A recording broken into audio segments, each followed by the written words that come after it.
मैं तुर मिठू तै मोर मैना, दिल के बगीचा के तै फूल कहना।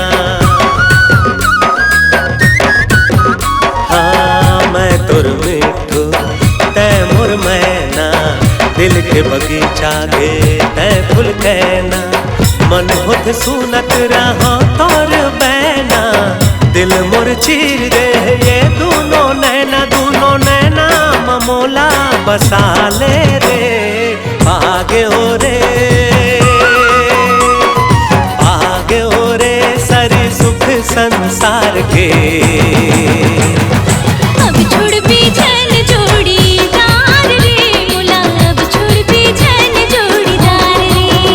तोला नहीं छोड़ो अब जोड़ीदार रे, तोला नहीं छोड़ो मोर जोड़ीदार रे।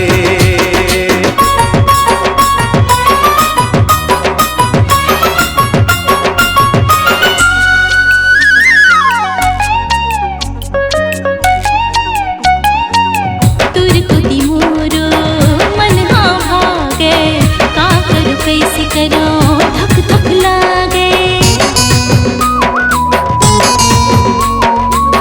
तुरकुती मोरो मन हाँ भागे। का करो कैसे करो धक धक लागे, तुर बिन आखिर तिहा भर जागे। फिर जन छोड़ देबे अब तो न पागे, बोला मैं हम अपन लुका ले रे। आगे ओरे